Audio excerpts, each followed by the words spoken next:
So tonight we're going to be talking about surveys and analyzing survey data. One of the things that tends to be very common as we talk about measurement is also the idea of how we collect our data. We've talked about interviews and we've talked about focus groups and how to run those and how a person can get a lot of qualitative data. We won't really talk about it as much in this class, but the other very common approach would be secondary data collection, or really, quantitative data collection. And so oftentimes, we're counting things like from administrative records, right? So unemployment might be based off of system data that tracks the number of people with open unemployment claims or receiving unemployment benefits and things like that. And so we don't really have to ask anybody because an agency is already collecting data on those type of things, and we can export that and then use it for our analysis. But really in between tends to be something where we have to come up with a mechanism by which we collect it. So surveys are one of those things, and a lot of these might also apply to forms. And so it may not necessarily be survey where, a lot of multiple choice questions and things like that, but the idea being that some type of document, it's either paper or it's web-based, where people have to give their opinions, their ideas, they have to respond and give their feedback about whatever it happens to be that they're giving feedback on. They might be reporting their behavior, they might be reporting their ideas, they might be giving you feedback about something. We use surveys quite often. Probably, I would say in my experience, it's probably the #1 most commonly used thing. I think it's an application where there's a lot of value. People recognize that value, and I don't think it's so complicated that people don't fully understand how to use it as well as is the case with sometimes data systems and things like that. And so, everybody knows we want to know what people think. We know that we can ask them what they think. And so we have people devise surveys for that. And I would say on a regular basis, at least once a week, probably on average, do we get asked to make some survey for some application, things like that. Oftentimes, people are once a year wanting to do 5 or 6 different surveys of varying types for all kinds of things. So I'll show some examples of those as well once we get done with the lecture portion, so you can see kind of the application in what's called Qualtrics, which is one of the leading kind of survey platforms that are out there, and then see how some of the data looks once you get it back as well. Obviously, surveys, even if you don't do them for work, you're probably familiar with them. They're everywhere these days. You'll get your receipt back from the grocery store, and they'll ask you to give your feedback. You'll get an invite via email to click and give information. You might get push notifications on your phone nowadays to ask you to give your opinion on something. Right? We need them to gather opinions and perceptions because the only way to know what a person thinks or what they feel is to ask them. There are important considerations we have to think about. The first being, right, what people say might not be what they do, right? There's a difference between behavior and reported behavior. Right? And it's always important to think about that when you think about both the questions that you're asking and the type of information that you expect from somebody. So, asking someone about whether they've ever graffitied something, depending on how severe that is, people might feel like, I might say yes, because I have. I don't think it's that severe. But then if I ask about whether you've ever, stolen something that was, more than $100 worth of value, people may not want to say that, or like they may not want to put that down on a piece of paper. Some of that's going to come into the idea of anonymous versus non-anonymous surveys. So paper surveys where you don't ask people's names or a lot of demographic questions, that can help to get people to be able to answer more truthfully. Sometimes it can go the other way too, which is if you think that it would be the popular answer to say that you do something that you don't. For example, if I'm a medical office asking questions of patients, especially about how often you exercise and do you smoke and things like that. Usually, things like smoking, people may answer yes to because they want help quitting, or they want the doctor to know because it's important medical information, right? But it may not be so bad to say that you exercise a little more regularly than you actually do on a survey, something like that. And so you have to be cognizant of that, right? Uh, Either way, right? The sheer fact of the matter is, right, behavior versus opinion of behavior, um, right?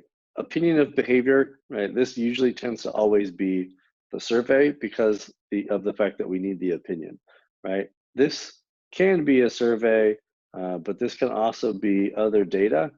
And so this is why it's sometimes important to think about that. A good example of this would be if you have a criminal justice program that's looking at individuals who are on probation and whether engaged in criminal activity. Right? We might want to survey them to ask their opinions about whether they're doing any criminal behavior. And so they may not be inclined to provide that information, or maybe they are because we ask about very petty um, activity, such as maybe mild vandalism, graffiti, things like that. Right, but they may not admit to you that they, especially if you're a researcher, right, and they don't trust you all that much. They may say that no, they're not involved in any criminal, behavior, but they might have been arrested twice, and police records in the probation office would show that they have been stopped a couple times, right? Especially if you're dealing with people who, let's say you're dealing with homeless persons with mental illness who are also on probation, right? And so while you can ask them their opinion, right, if they have mental competency issues where they may not be able to truthfully give you the right information, it may be more beneficial for you to look at something that captures actual behavior like police records as opposed to opinions of behavior like surveys. So it's one of those things, there's no hard and fast rule here as to what's the best option, but I think the important thing is that you consider that one of them, survey, is the only option. The other, right, think about surveys relative to other data that might exist, like secondary and administrative data, and whether there's a way of not always necessarily replacing the survey, but even if nothing else, a secondary or complementary, what I would call a cross-check of sorts on your survey information. So you can still ask the question, right? But if I have the police record and the survey, I'm getting, right, a better measure and better data to be able to have inform my decisions and my research. Right?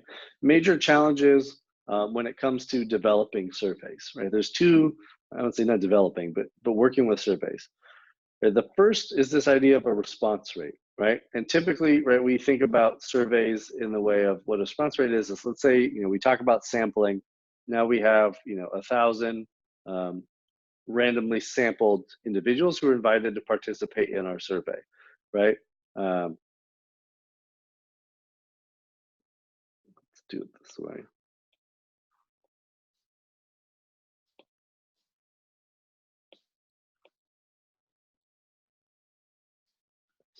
Right, your response rate, right, you have 1,000 individuals who have been invited, right? But you have some number of individuals who actually complete your survey, right?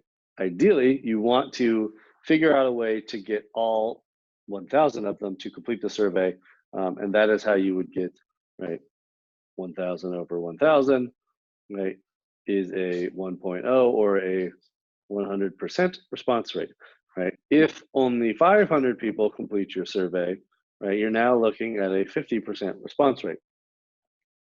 Response rates are very difficult to keep at a high level.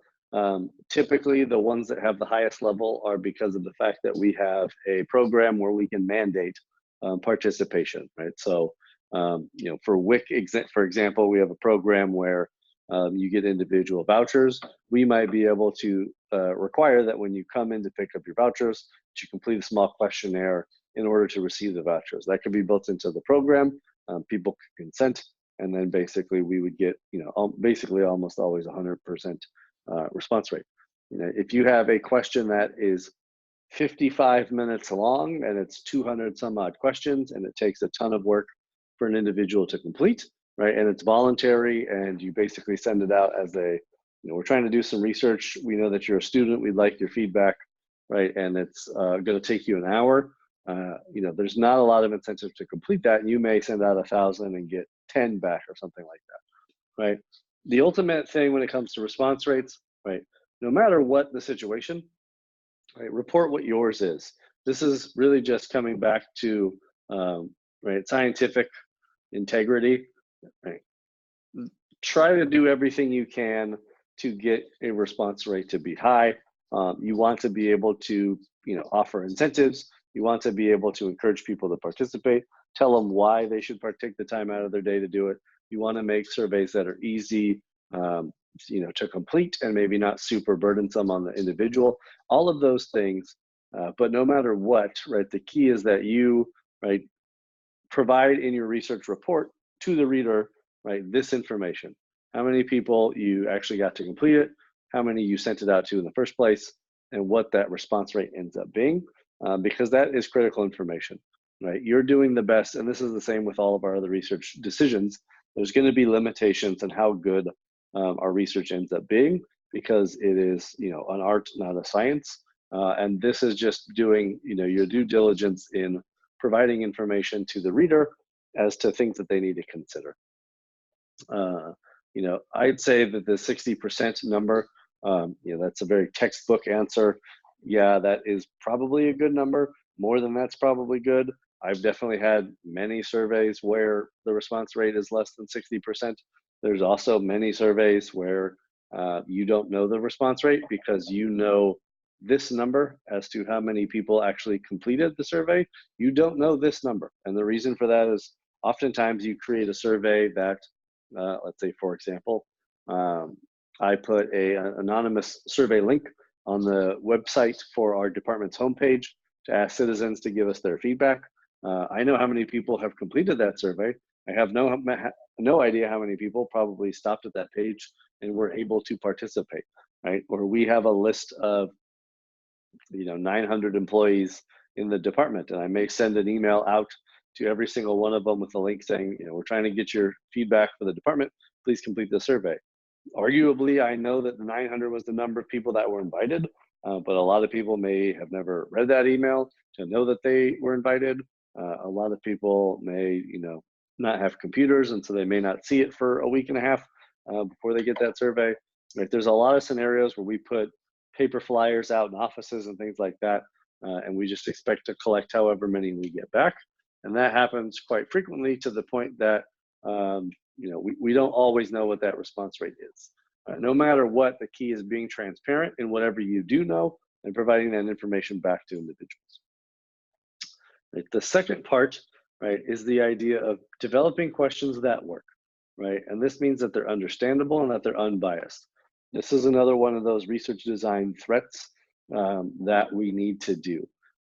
This point here goes hand in hand with reporting your response rate, which is providing a copy of all of your questions, right? No matter what, you know, use an appendix, post them someplace on a website, link back to it. The key is that somebody, right, if we're gonna know what your response rate is, we also, if we wanna know if your questions are understandable and unbiased, want to be able to see those questions.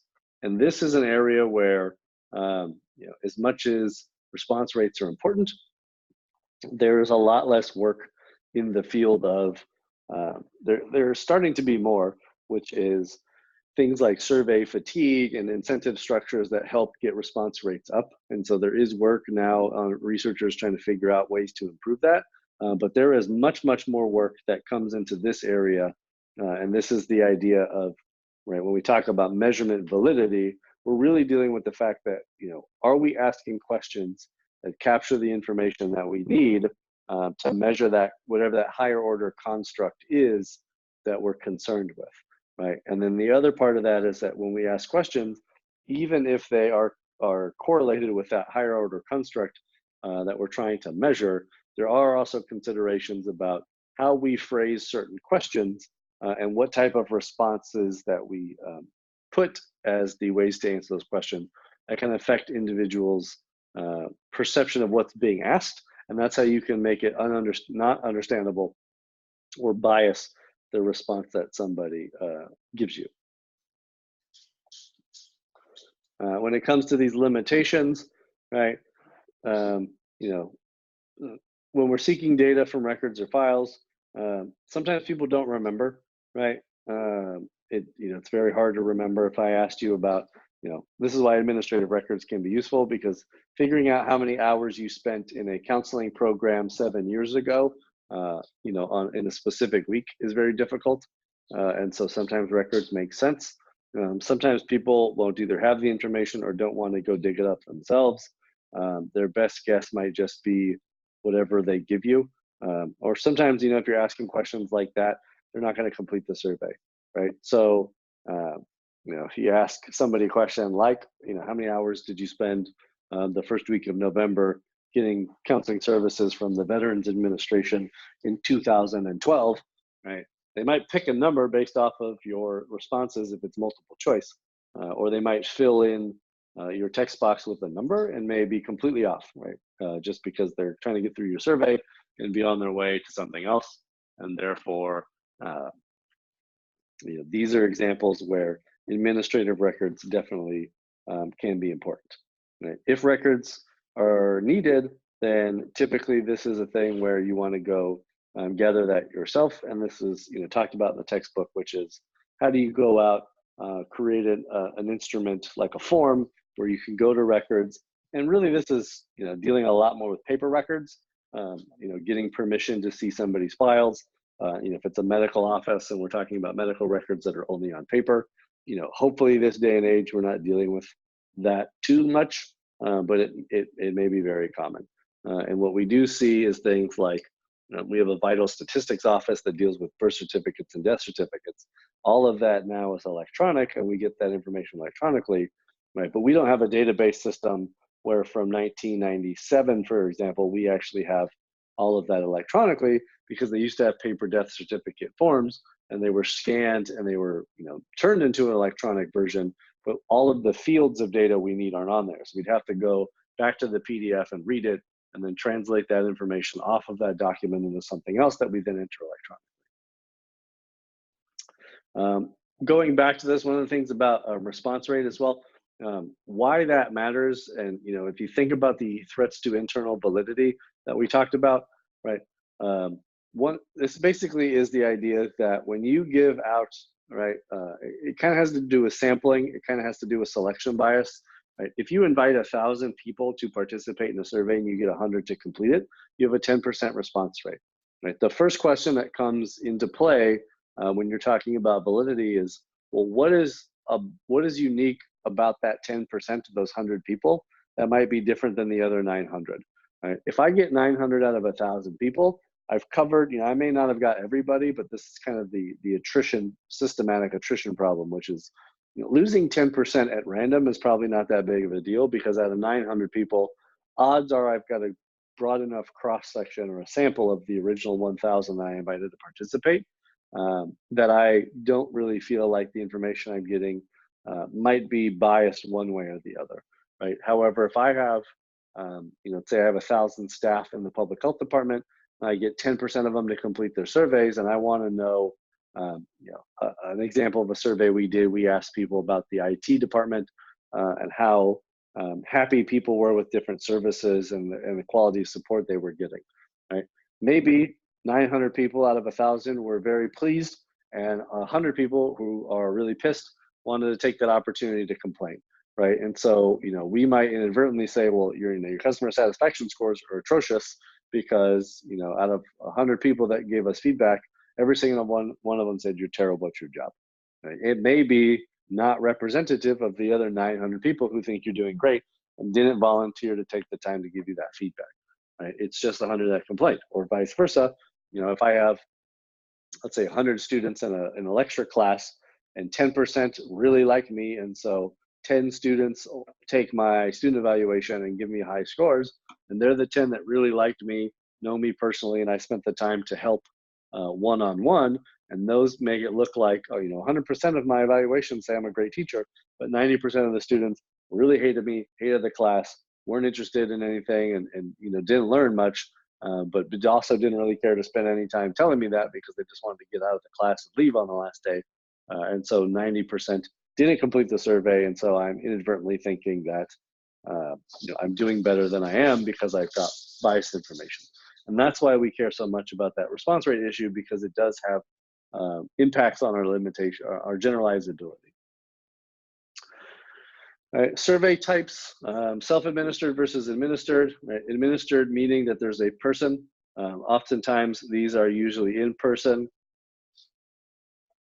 They used to commonly be paper, not so much anymore. These might be electronic, but you might have a computer in front of people that you're walking them through. Telephone surveys tend to also be administered, because someone usually calls and asks each question, asks for your response. Self-administered, these tend to be your web, your email. You get a link, the instructions are written down, right? You do it on your own, and no one's there to help you through it. Mail tend to be this way as well, and these can be paper too. So you might have a paper survey in your office that people, if you're a doctor's office, you put the paper survey on the clipboard, you hand it out when people check in, and it's just up to them to read the instructions, fill it out themselves, and give it back to you. You're not having a person help anybody through that. Right? Mail, telephone, email, web-based, these tend to be our three biggest mechanisms. Telephone tends to be very common when we're doing like polling for like politics, is where you see that probably the most, or people's opinions about, agenda, I would say like election items, right? So referenda, things like that. How likely are you to vote? Mail, becoming less common these days, but still pretty essential, just because of the fact that certain people don't all have web access, things like that. These are definitely our most common now, right? The email and the web-based and things like that. Even using, like QR codes to direct people and things like that. Web-based can be social media, hyperlinks to surveys, anything like that. So, mail, you might also consider this as paper, right? So, receipts, you might have a paper receipt that gives you a phone number to call, which sends you to a telephone-based survey or something like that, or a telephone number or a hyperlink. So it could now, these days, be kind of a combination of these things, getting you to the point of taking the survey. General guidelines, I'm only going to cover this in one lecture. There are full semester long graduate classes that deal with just surveys and nothing but surveys, and how to write questions, the right way to do it. We're never going to be able to dig that deeply in an overview class. These are some general guidelines to kind of help you out and get you on your way. There are a couple good resources in the Beachboard content. Qualtrics, who is the maker of the survey software that I think most people use these days, has some guidance. And so they have a really good list of 10, I think it's 10 or 7 things to remember when designing a survey, right, the whole survey. And another one is like 7 things or 10 things to make sure that you don't do it to write good questions, right? And so there's a lot of, kind of conventional wisdom out there to help you do surveys better. And we're just going to hit on some of those, right? Using clear and simple language is always beneficial. Right? You never know the full education level of the person who might be taking your surveys. You also never know when you use terminology or explain things, right, how it's interpreted.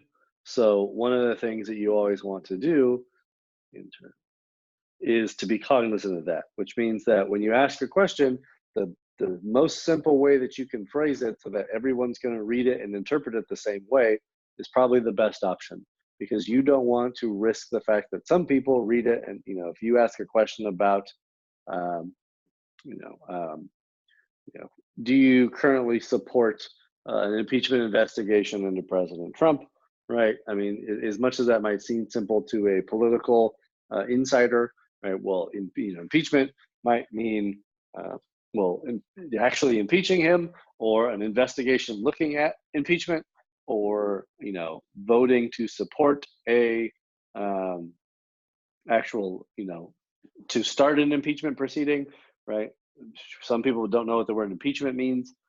Some people might think you might be talking about the Ukraine situation, versus others might think you're talking about, the whole Russian meddling situation, because there's different ways that he potentially might be under an impeachment proceedings, right? So the more clear and the more simple, right, that you can make your questions, right, the better.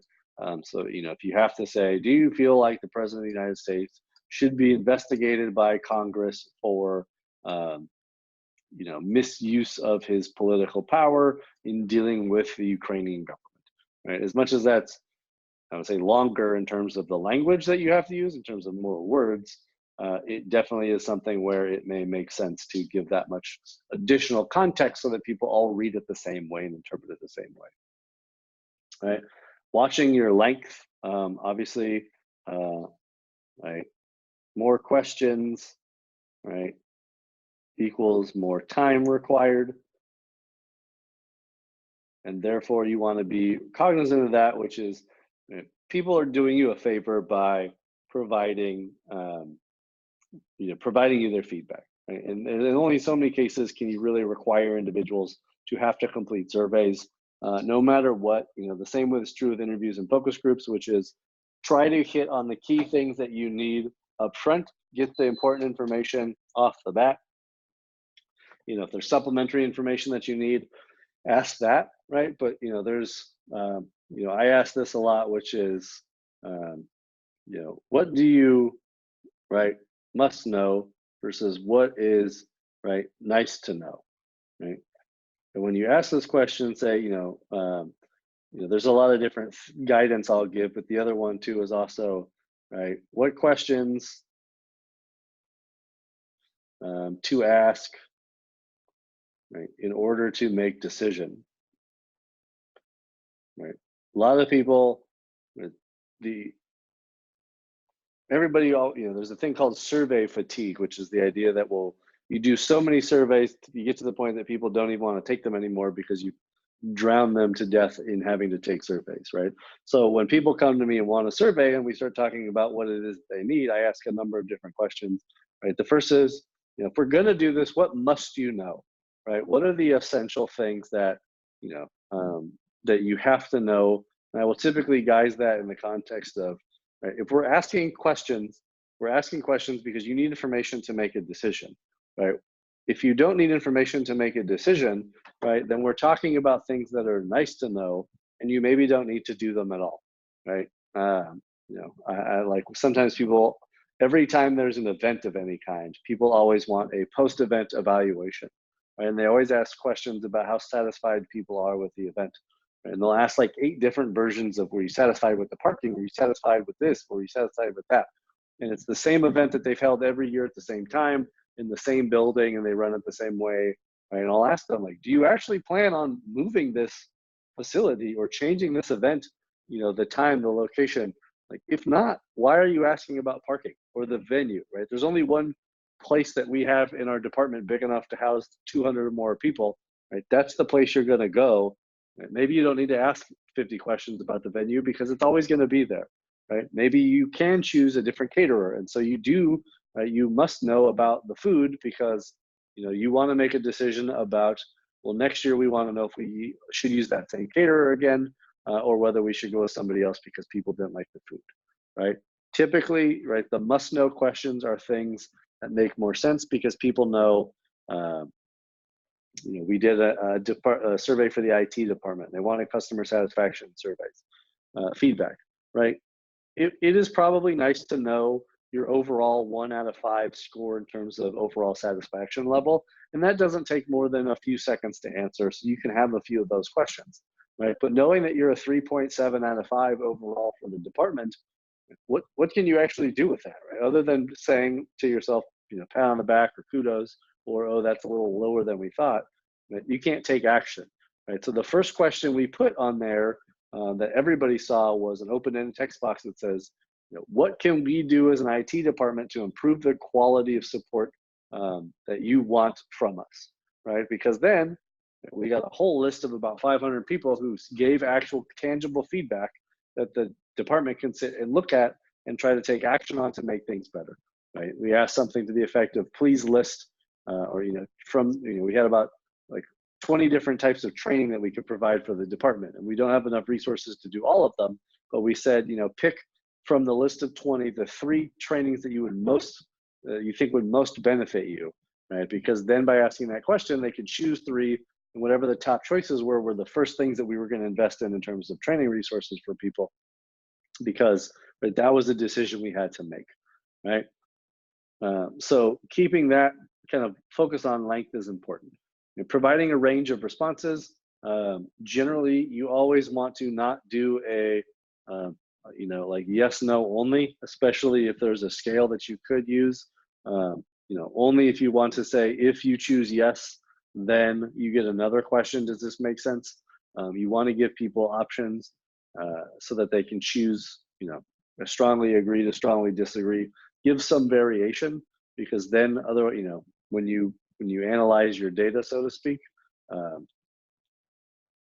what tends to happen is you get in a situation where, right, if you have only yes and no questions, you get something where you get to, you bar chart out and you have yes and you have no, right? And you see, well, a whole lot of people are satisfied and not that many people are no, they're unsatisfied, right? And when you give them a 5-point scale, right, what you might actually see is something like this, right? Where, these people are, strongly or somewhat dissatisfied. Not that many people are very satisfied. And a lot of the yeses that you saw were a lot of people who, are in the middle, which means they could definitely be more satisfied than yes, right? But you didn't know that because you didn't give them the option to say, 1, 2, 3, 4, 5, how satisfied are you, right? To see that they're only kind of meh about you in general, right? Ask one question. This is right, at a time, right? You can ask multiple questions in a survey. That's perfectly acceptable. But what you don't want to ask is something like,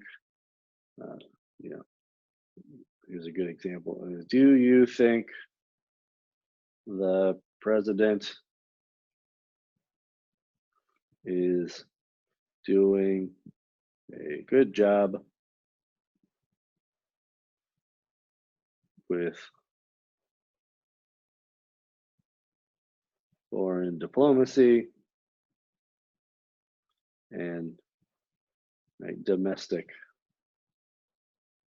policy, right? As much as that seems like a simple question where you'd expect someone to say, well, you either think he's doing a good job or not. And so therefore, even on a 1 to 5 scale, right, I can say, is he doing good or is he not doing good, right? Foreign diplomacy is a whole different scope. And as much as I would argue that domestic policy probably should be multiple questions in general, right?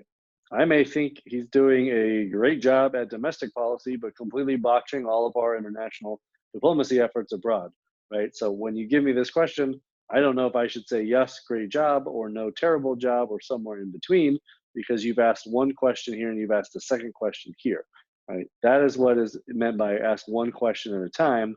You need to ask something about foreign diplomacy, right, and a second question about domestic policy. Typically a good practice routine is when you write questions, read them out loud and then, or circle or identify anytime you use the word and in a question, and look at what you're using the word and to do, because if you have the word and, it usually often signifies that you might be having multiple questions in one question, and that's a problem. Focus on current experiences, not recollection. I would say recollection is okay, but limit the time, right? Meaning, if you're going to ask about something in the past, maybe ask about the last 24 hours or the last 7 days. Definitely don't ask about the last year, right? When you think about your X's and O's framework and your research design, it's better to give, 10 surveys over 10 months where you ask about the last 30 days than it is to give one survey at the end where you ask about the entire 10 months.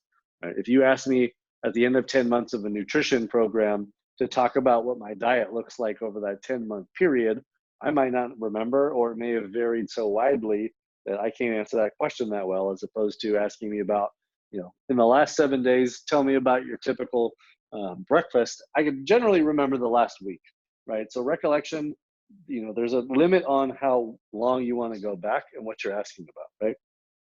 If you ask me, what I ate in the last 7 days, I can probably give you a better answer than if you were to ask me how many times I sneezed in the last 7. One of them is a much more consequence than the other, and that makes it obviously much more difficult. When you focus on current experiences, people tend to remember, right? If you're asking about how I feel today, right, or what I think this morning is something, or I just got through a training with the department on the way out the door. Please fill out our satisfaction survey to give us your feedback. Right? I'm just leaving this event right now. I have all of my feelings fresh in my mind about what I think, and so I can give you my current experience as opposed to giving it to me 2 weeks later. Right? I might forget how annoying it was and how much of a waste of time I thought it was because it's been a week, time's passed. I feel better about it, or I've just forgotten about it. Right? Your emotions change, and so it's always useful to try to get to as close to current experiences as you can. Allowing people the option to skip questions. Usually you don't want to require questions unless you absolutely have to. So we have some surveys where if you're a manager and executive team member, you get a longer version, and if you're a line staff member, then you get a shorter version. We require everyone to answer a question that identifies their role in the organization because it makes a difference on which of those two they get. Right? But we ask a question about which program they work for. Some people might not be comfortable because they don't want to be identified and think that that's a way of identifying them, right? We allow them the option to skip that question. So where applicable, give people the option, right? If they have, if you have 50 questions and everybody has to answer every one of them, you may see that after about 10 or so questions, they want to start skipping some and they can't, and so they just give up and drop out of your survey altogether, as opposed to being able to click the ones that they want to answer. Yes, maybe they miss 15 or 20%, but they miss 15 or 20% throughout the entirety of the survey instead of maybe only answering 10 to 15% up front and missing the last 80% because they don't want to answer anymore. Leaving exits. This is the idea that you give someone the choice to say either no opinion or not applicable, right? Asking how I feel about the quality of my teaching. A neutral option is that I don't agree nor disagree that you're a bad teacher. It means that I'm kind of in the middle on my opinion, right? That is very different than saying I don't have an opinion and that's not applicable because I never took your class, right? If you don't give them that option, people will have to force an answer into whichever choices they're given, and that will bias your results because people who would otherwise say, I want option 0 because I've never used the library, so I don't know how good it is, right? Have to just choose something like 3, right? And then you start to inflate this number, right? And so what you might end up seeing is something like what normally would have been, let's say 10 responses that were no opinion or not applicable, all got biased into this other category where people felt, well, that's the closest to what I want to say, even though that's not exactly what I think. And that can be problematic. And now you actually have biased upwards that decision. Right? Pre-test, right?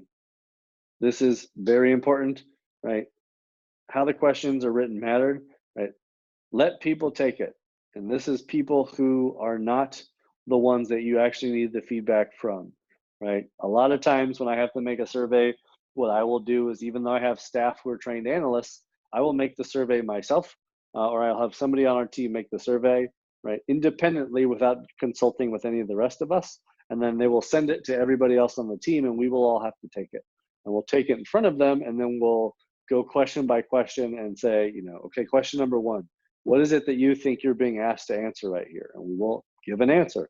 And they'll say, oh, okay, well, that's not what I meant. I didn't think that's what I was asking. What I meant to ask was this question, right? We'll go back and rewrite those questions. Analysts tend to be people who know survey development. So a lot of times what we'll also do is we'll go outside of our team after our first initial round, right? And then we'll go find a bunch of line staff, right? We'll go to the clinic, ask a bunch of the front desk workers at the clinic to take the survey, tell us what they think we're asking, get their feedback, and if they understand it correctly, then we feel pretty confident that we can send it to the rest of the staff, right? And they know. Confidentiality, right? Things like name, right? Date of birth, social security number, right? They're common things that people see on forms, and so people have a tendency to ask them all the time. Ask yourself whether you need that information, right? A lot of times people want to know things like income, right? And maybe sex and race. Those are things you want to analyze to look for disparities, right? But you might be able to ask these three things and never need someone's social security, date of birth, or name, right? Honestly, almost never, unless it's a work survey where I'm asking someone specifically, would you like someone to follow up with you about this survey? If yes, please give us your name and your phone number so we can get a hold of you. I almost never will ask name on a survey because almost never is it applicable, right?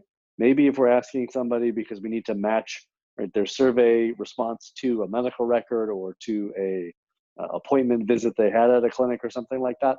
But almost all the rest of the time, right, I want to know what department you work in or what program. I want to know what job classification you have.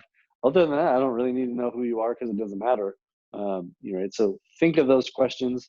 If you can, ensure confidentiality, minimize how much identifying information you have to collect. And again, right, figure out if it's a must know or a need to know. And if it's a need to know, don't ask it. How satisfied or dissatisfied you are with the other program. So these are given examples of open-ended or closed-ended. Right? Here, right, we have a closed-ended example because you only get to choose one of these 6 options. Right?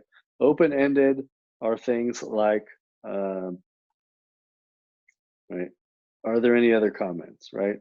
Tell us what, right, we can do to improve. Right? And then there's a text box, right, where you get to put your text in here, right? That's an open-ended question. Here, it's closed. I have to choose one of these choices and only one of these choices. Here, I can write whatever it is I want to say, right? Give you my qualitative feedback. That's a open-ended question. We covered most of this already, right? Garnering a high response rate can be difficult, right? Figure out, right? Give incentives where you can. Tell people why it matters if they give their opinion. That will help people feel like there's value in providing their feedback because they know their information is going to impact decisions, and people want to be having a role in the decision being made. When we tell people, like, we're only going to put on 3 trainings this year, and depending on which you tell us determines which ones that you get, right? People are inclined to give feedback because they want to get what they want out of our IT department. No matter what, report yours, right? This is, I'll say, good, right? This is a textbook answer. In real life, it's a lot more difficult than that. If it's too low, it can be a threat to internal validity, right? What we call a volunteer sample or selection bias problem. Only those that choose to complete the survey might be, they may be different from the rest of everybody else who did not complete. Right? If you're doing it by mail, self-addressed stamped envelopes, right? Having to pay for your survey to get sent back, right, is probably going to result in a lot of people not sending it back to you. I always think it's very funny, but if you think about absentee ballots, right, people who vote by mail, and they've only started to recently change this, but almost all of those required people to pay and put a stamp on the envelope to mail back in their ballot. Yes, voting is important, so much so that people may pay for a stamp, right? But if you're a low-income person or you're not that interested in the election, right, the fact that that is going to require a stamp on your part might mean that the difference between voting and not voting, right? And so that's an example where, right, kind of extreme example, but right, paying for that extra stamp and not having to address it makes a big difference. Follow-up reminders, a lot of times these can be automated. So if you're doing electronic surveys now, you can send out reminders. We did a completely voluntary survey to all 900 staff. We sent out 5 email reminders over, I want to say it was about a 2.5 week period, which, just every 3rd day or so, we just said, hey, don't forget to take our survey. Here's a link. We managed to get almost 500 out of 900 people in the department to complete it with 0 incentive other than asking nicely and reminding them a few times, right? So giving enough people adequate time to answer, to take the survey, and reminding them at least more than once that they should take it if they haven't can go a long way. Right? If you do get a low response rate, right, look at your demographics. right? Remember, we want to talk about representativeness, right? If you think about external validity, random sampling, right? How representative is our sample? If you ask demographic questions, right, you can examine those. We did a survey recently of residents of the county, right? It was a convenient sample because we didn't randomly sample, right? And so we have a table that looks at, right, we have like 1,100 people that took the survey, right? We said, well, men and women, right? And we all we did was we basically said, well, there were, I'll say like 300 men and say 700 women, right? And so out of it, this was like 28% male, right, and 74% female or something like that, right? But we also know that the county is like 48% male and 52% female, right? Well, this, right, is we didn't expect it to be perfectly random sample and perfectly representative, but that's a huge, almost 25% difference between how many women, and these are close to accurate numbers. It was like 72% female took our survey, and our county's like 53% female. Obviously, something's going on there that we have, right? We're comparing our demographics. It's not really because we had a low response rate. We had 1,100 people, but the people that we were talking to, right, we're not getting a lot of men to complete the survey for one reason or another, right? If you have a low response rate, let's say we have 1,000 people, only 100 respond, right? Target the non-respondents and try to get a small sample to compare results to, right? So let's say you have 1,000 people, right? We get 100 to complete it, right? We're left with 900 left, right? We can sample, right, this group. Maybe we send out a whole lot of reminders and we say, please, please, please, we'll give you a $5 Starbucks gift card, right? And out of those, we get 90 people to complete it again, right? We can compare their responses to the responses of these initial hundreds and see how close they were, right? If everybody here said they were very satisfied with the services provided, these 90 people also said the same thing, right? We don't feel like that there's too big of a disparity or bias between these two because both groups have comparable information, as opposed to if everybody in this 90 say we absolutely think you're doing a terrible job and these 100 say you're doing great, right? Something in this 900 might tell us a different picture than the other 100. That's what matters, right? Either way, when we report our information, we want to clarify the context and say, things like, of those reported, 55% would strongly recommend the program, right? Of those who responded to the survey, we're doing our due diligence and making sure that we're not saying every one of 1,000 people said we're doing great, right? Of those, 100 people who responded to our survey, 55% said they'd recommend the program. Right? That's the only clear and honest way that I can communicate that information for people, so that I'm not being dishonest with what I'm telling you. Right? When you're writing questions, you want to make sure options are mutually exclusive, meaning, right? You're going to have 4 options, right? There's option 1, 2, or 3, and you either R1 or R2 or R3, right? You can't be, a little bit of 2 and 3 or 2 and 1. Let's say 2 and 3 kind of overlap, right? You don't want to do that, right? You either did or did not attend the event, right? You didn't, yes, no, maybe the event, right? Well, what does maybe attend the event mean? Like, I kind of was there, I left early. Well, is that a yes or is that a maybe? Right? You don't want to have that option. This is what you want to do, so you only have the 2 choices. Try not to use yes no answers. Give scales of strongly agree to strongly disagree, or often versus never, something like that. We call softening the ends, right? We never want to say I never do this or always do this. Psychologically, it's people tend to not like to commit to never always. It's one of those things where, when I have to, I'd always want to err on the side of like, I don't want to say I'd never go skydiving because I might go skydiving, right? But if I asked me like, how often do I skydive? I'd say almost never, because even though I might one day go, I don't want to say I never would, right? That's the type of scenario that people get into. So it's always better to, almost always, almost never, things like that are a benefit, right? One-way versus two-way questions. One-way questions where, right, you can think of this base being 0, right? As you work your way up one way, right, you get more. Two-way tends to be something, say like,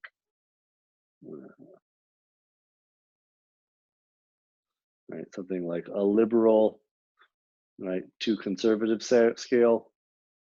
Right, this is two-way because this is something else, and you can either go one direction or the other, as opposed to where this is kind of like a floor where there's the absence of something, right? And this is, one way this way versus two-way that way.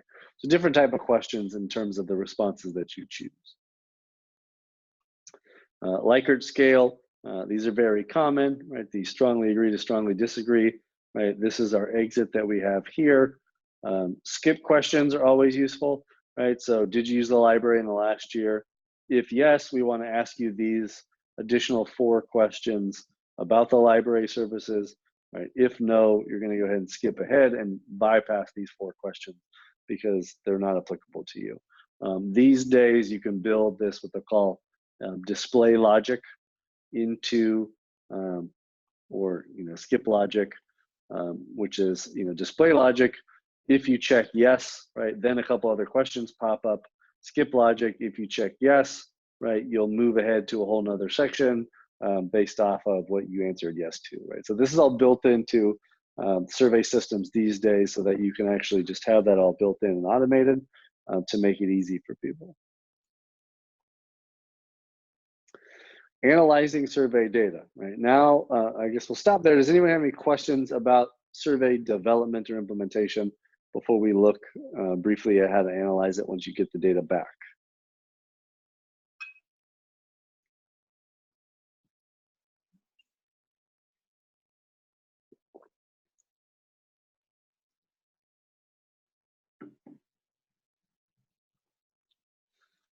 Okay. All right. When we're looking at, right, obviously we want to give everybody the exit option, right? One of the things we want to look at is also the number of exits we get, right? If I have, 1,000 people who took my survey, and let's say 82%, right, said they have no opinion or not applicable, right? Not applicable. That number may mean something very important, and we may care about that. And that's why we typically want to ask the exit, right?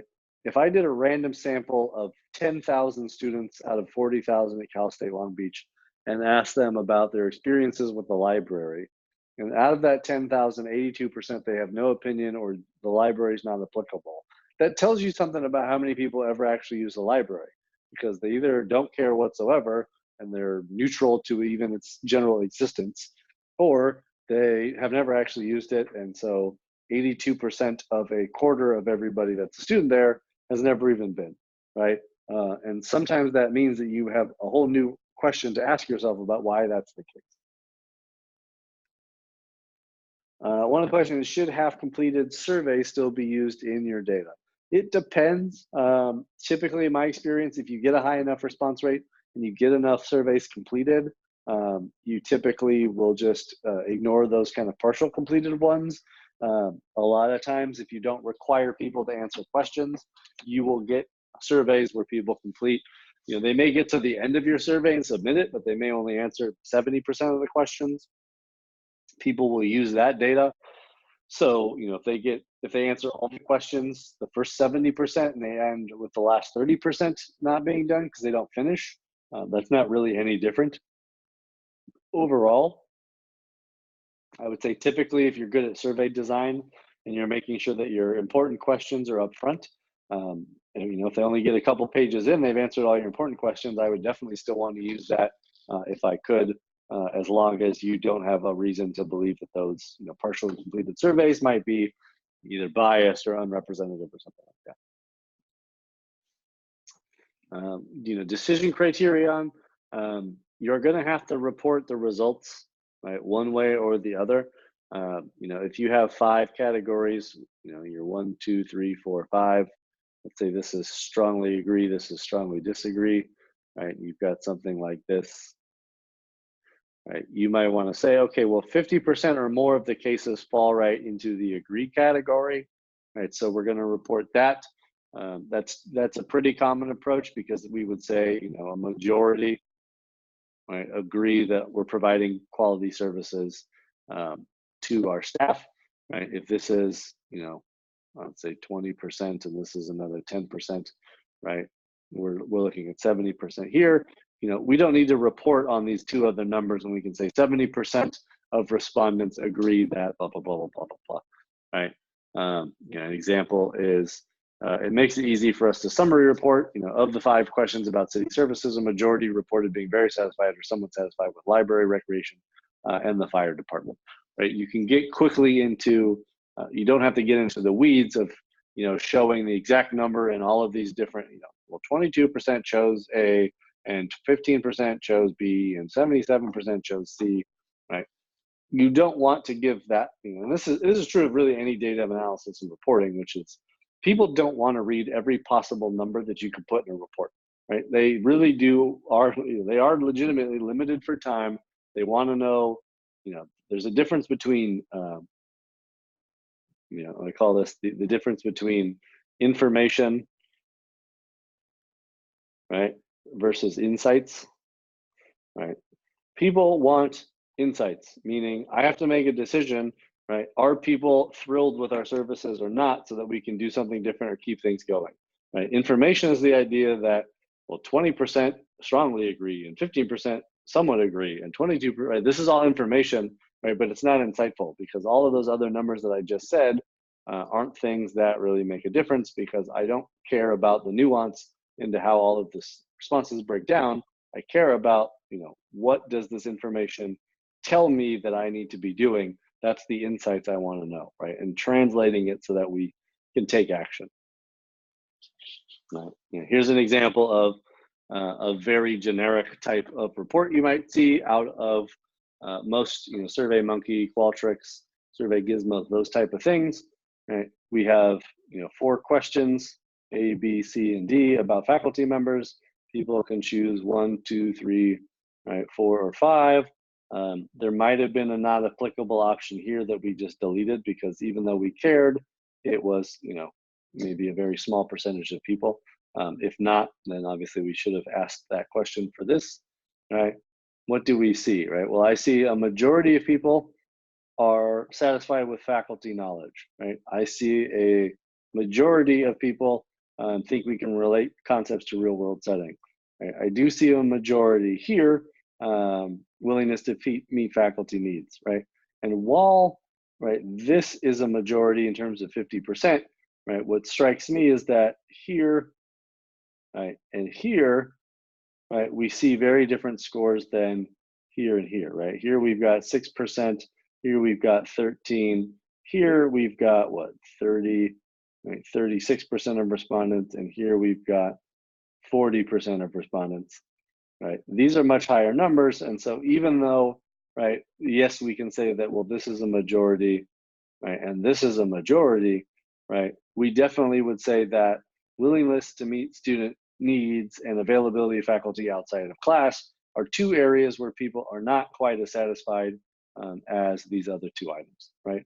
So even though, yes, we can say, well, majority of people feel that this faculty are available outside of class, right? The insight here is that, well, we're definitely not quite doing as well in those C and D categories as we are with A and B.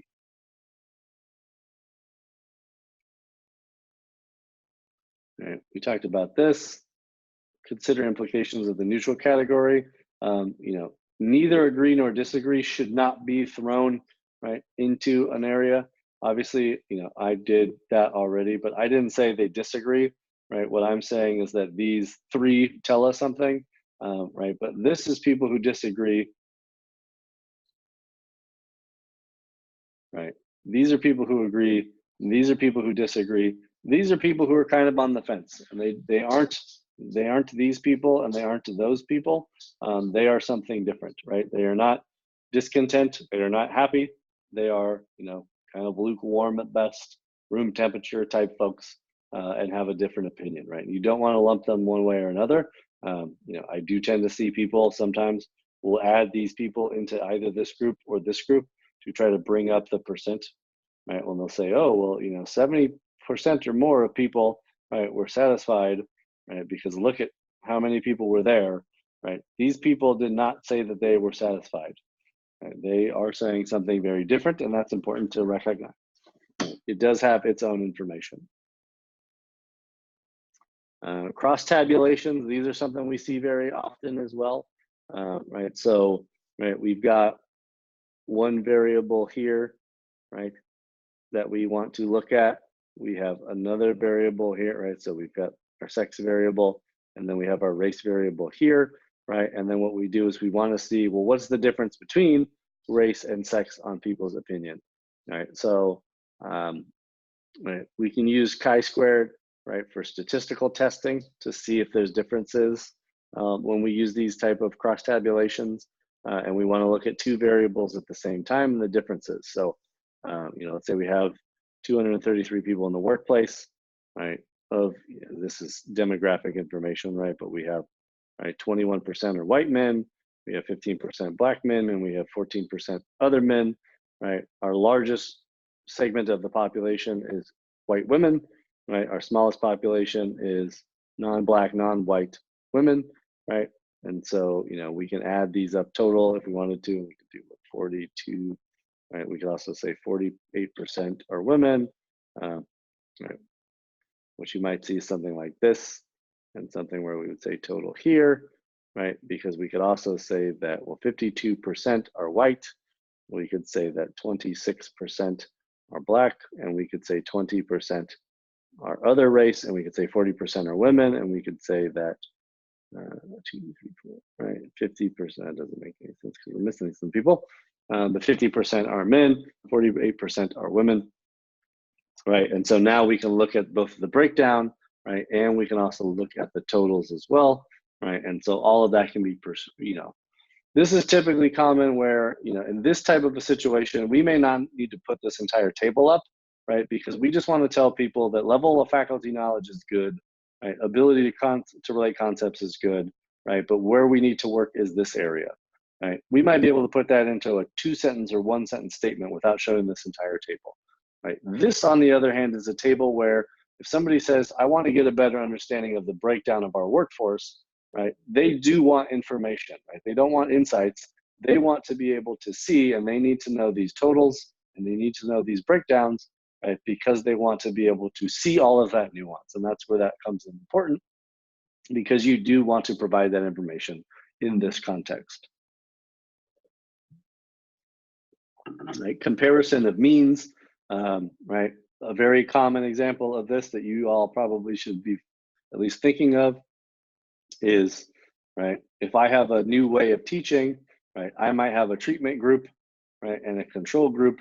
And at the end of my program, I might want to see that this group has a 3.7 GPA and this group has a 3.2 GPA, right? And I want to compare the two, right, because I want to see if the treatment group ends up with a different outcome, right?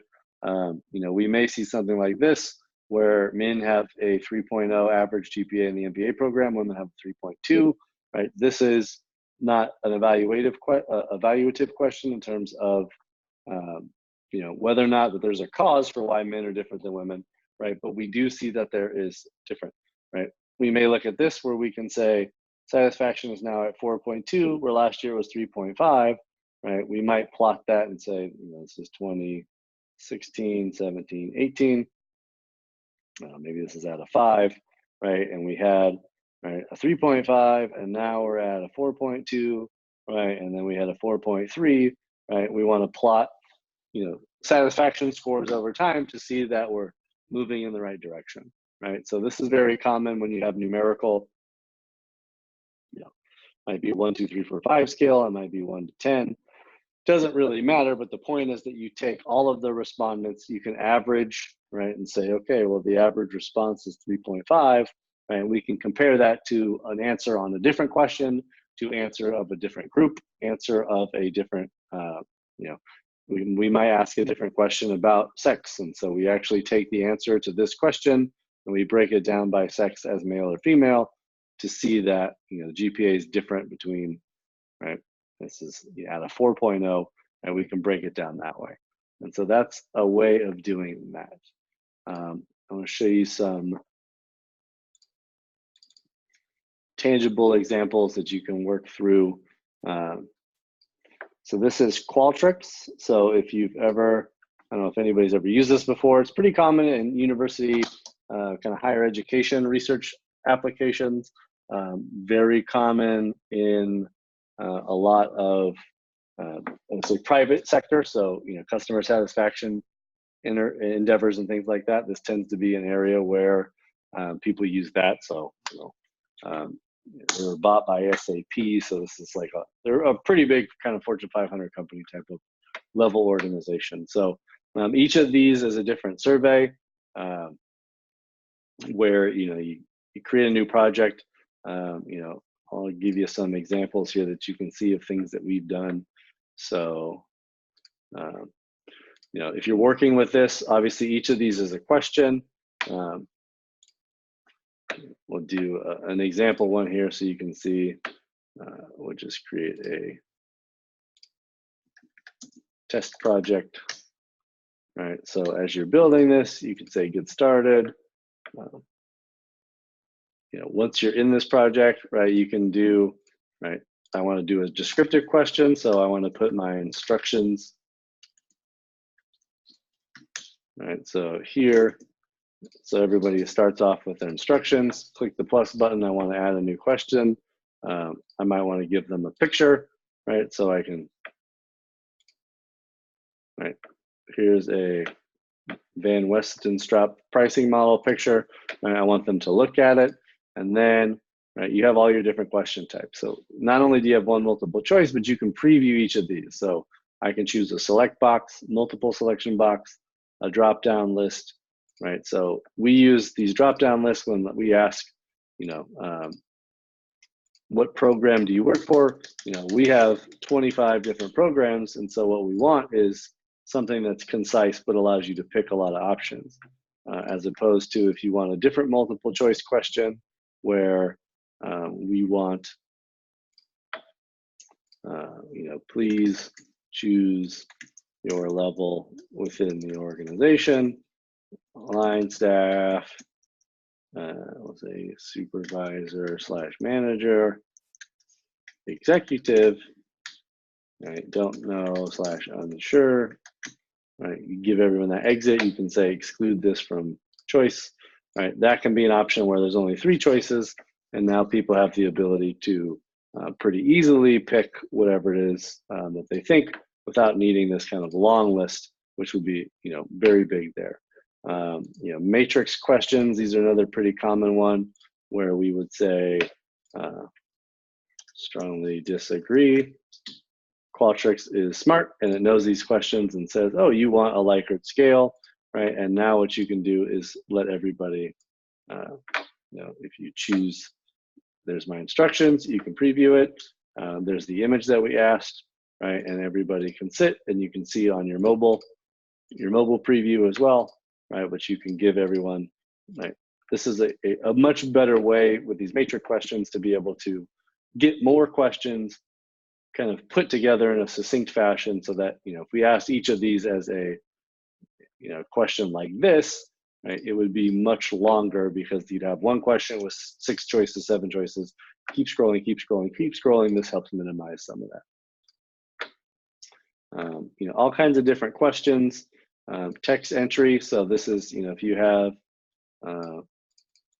these are the open-ended, tell us what we can do to improve, right? People can type whatever they want in here, so that's one different strategy. You know, these slider questions,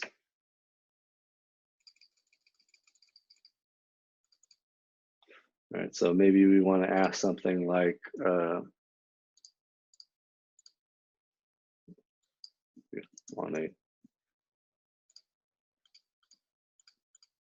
we might say on a scale of 1 to 100, rate each of the following services. And maybe we're a hotel and we want to say, I don't know, check-in, I don't know, we'll say room cleaning, check out, parking, room quality, right?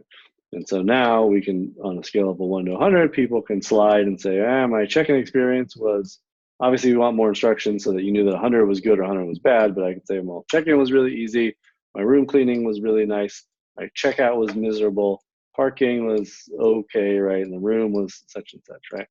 Now we've got much more nuance, right? And we don't want to have 100 buttons where people have to click 1 to 100.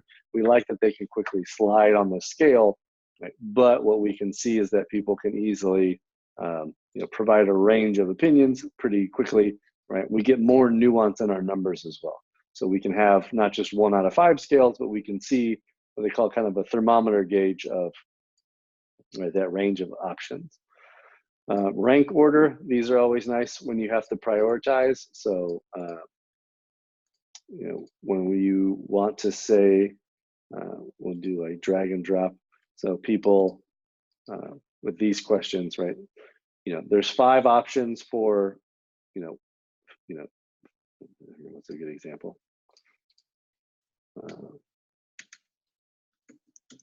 In-N-Out, Burger King.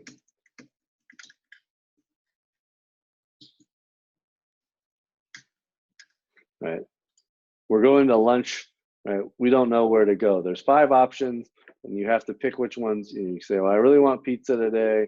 I'd prefer In-N-Out as my backup choice. I hate Burger King. I want that at the bottom. I like Carl's Jr. better than McDonald's, right? So now I've ordered these.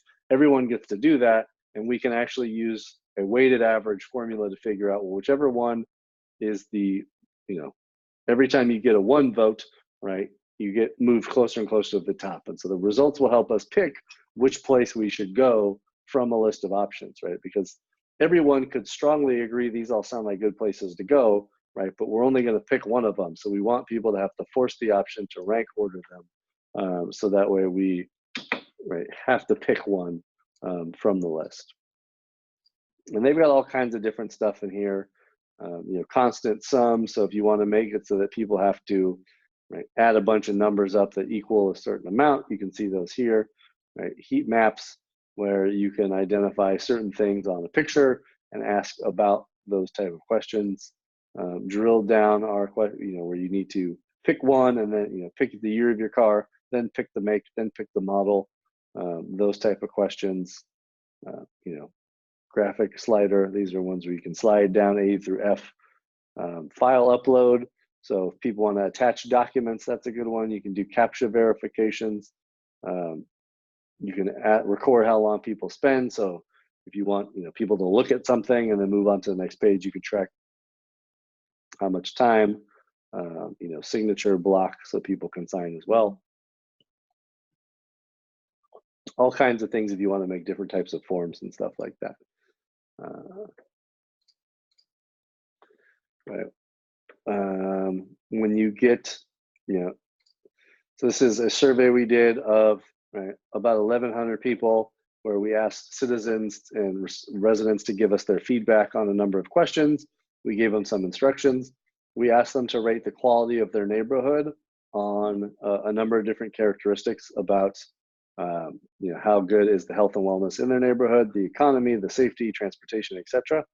We asked them to tell us for a number of different issues whether or not they felt like over the last 5 years things were getting better or worse, because we want to get a sense of people's perception as to what's getting, how things are going, right?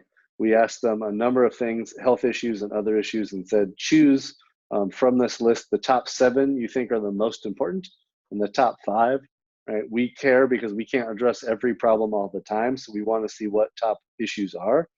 We let them give us other issues that we forgot to list, or if there's other things they're concerned with, right? And then some of these basic demographic questions, right? We don't ask them their name or anything like that, but their age, their race, their primary language, education, income, etc.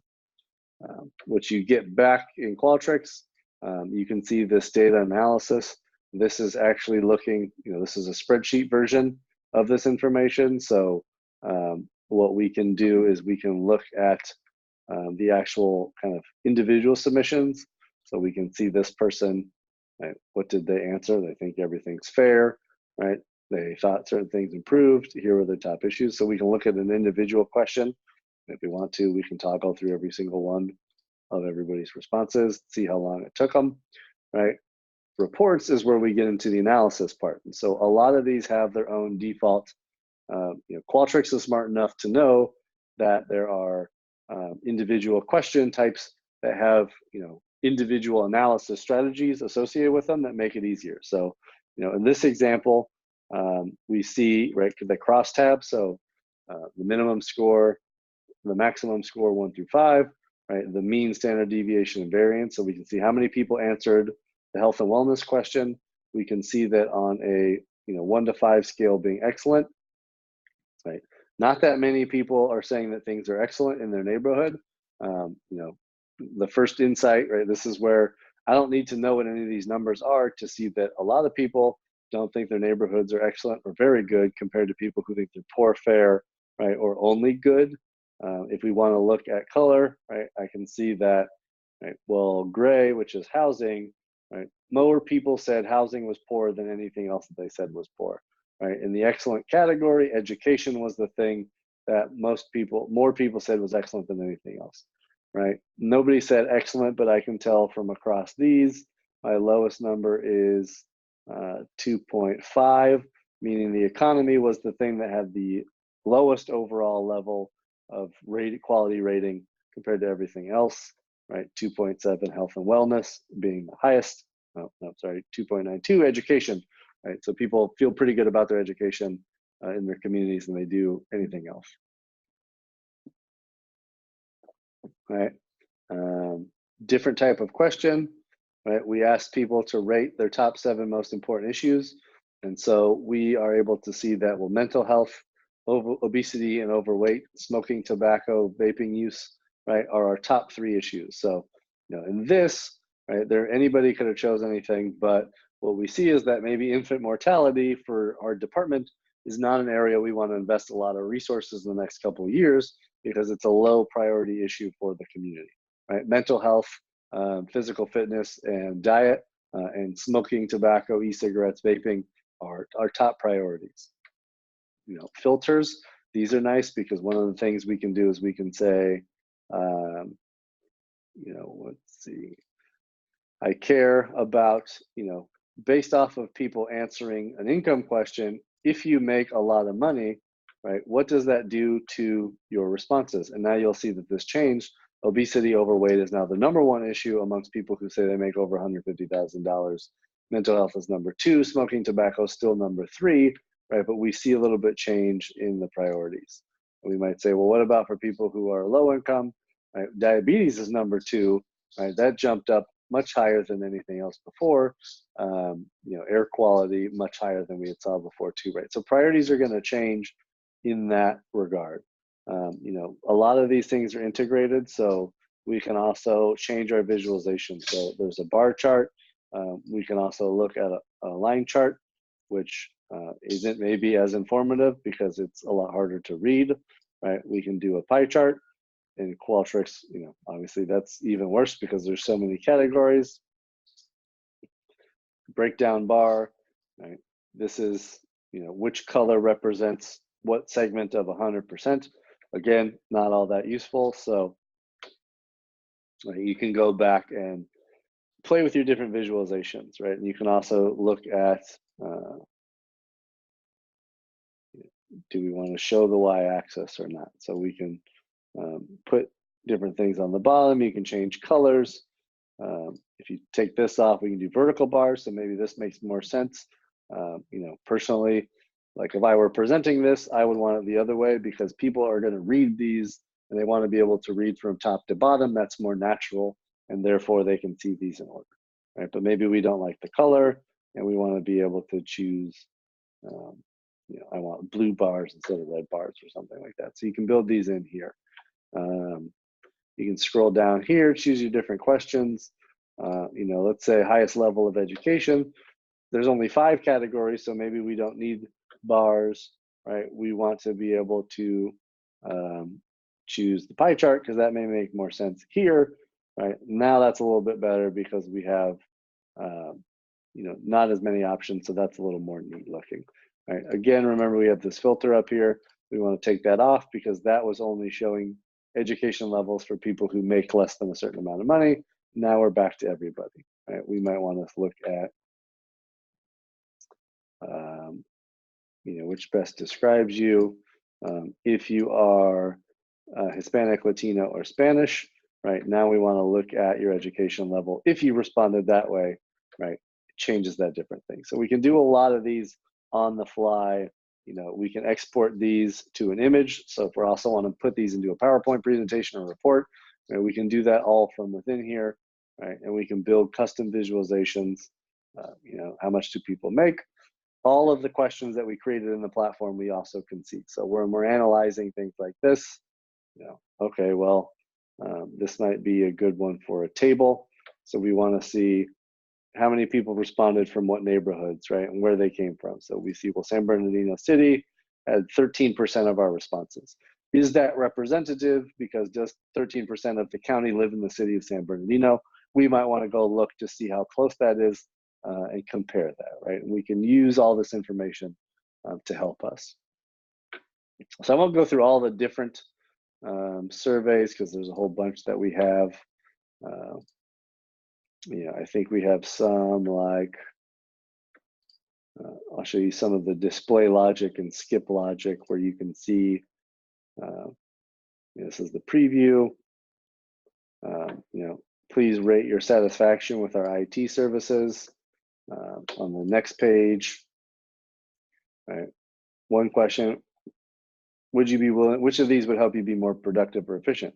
Access to new or existing hardware. If I click it, you see this new question pops up. If I click software, I get a second question that pops up and says, what type, right? Training also would help me, right? So if I don't think training would help me and I don't think software would help me, I'm not going to get those questions and therefore I don't have to answer them, right? If I think none of these, right, I can move on to the next page, right, and call it a day. So, right, that's that skip logic as well, right? People can say, I'm an executive leader. Pick which program within public health you work for. Would you like someone to contact you? If yes, please give us your info. If no, right, thank you, we're done. So, that's the display logic in action. So you can have people avoid having to answer all the different questions. I want to see if there's one.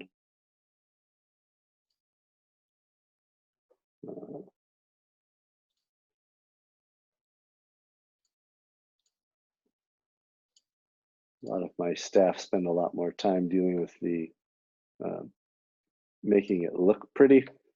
So I'm trying to see, I think this is one where they did it. There you go. So you can see a little bit more with the, making it look fancy, because this is one that, every program uses, right? And we have the public giving us answers to. And so this is one where on the first page, right, if you say that I am giving feedback specifically about environmental health, right, on the next page, I get different questions that are environmental health specific. But if you go back and you say that I'm giving feedback about the birth and death registration office, you will see that you get completely different questions the second time around because I chose a different question. That's the skip logic type of modeling that you can build in there as well. So that's pretty much all I'll show you, but I wanted to give you an overview of like how those are made in practice, as well as some of the analysis tools that are built in there. And obviously, it makes it much, much easier because it's built into the survey instead of having to do that in Excel or things like that. But are there any questions about that at all?